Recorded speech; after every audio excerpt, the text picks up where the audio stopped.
আগামী দিনের বাংলাদেশে একটা পরিবর্তন হতে চলেছে।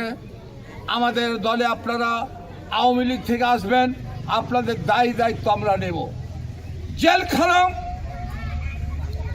নবাবগঞ্জ থানা, যে কোনো দায়িত্ব আমরা নিব ইনশাআল্লাহ। আপনারা আওয়ামী লীগ থেকে জামাতে জয়েন করেন, আপনারা বিএনপি থেকে জামাতে জয়েন করেন, আপনাদের দায়িত্ব সে নেব। জামাত হিসেবে আইগলা জামাতি মনে করেন না, এখন শক্তিশালী জামাত। নবাবগঞ্জের সমগ্র সমস্যা এখন লতিফুর রহমান দেখে।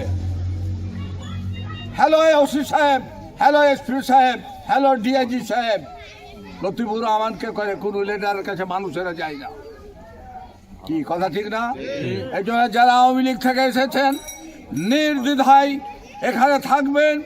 আপনাদের আইন, আদালত, কোর্ট, কাছারি, থানা আমরা দায়িত্ব নেব ইনশাআল্লাহ। আর হিন্দুরা জামাত ইসলামী করতে পারবে, আমাদের গঠনতন্ত্রের 12 নম্বর ধারাতে উল্লেখ আছে। হিন্দুরা তাদের ধর্ম পালন করতে পারবে।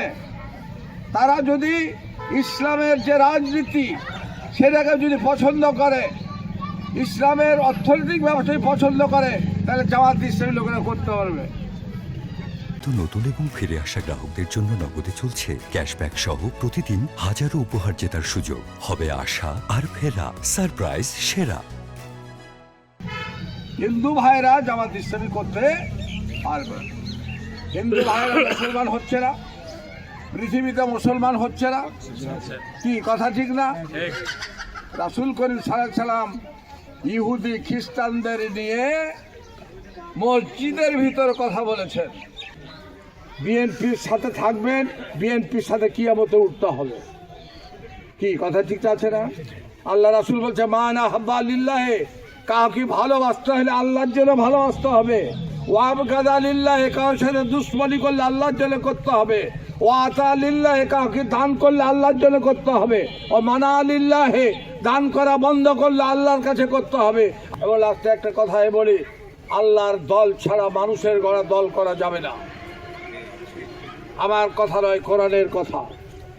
কি কথা ঠিক আছে? এটা খুব ভালো খেয়াল করবেন।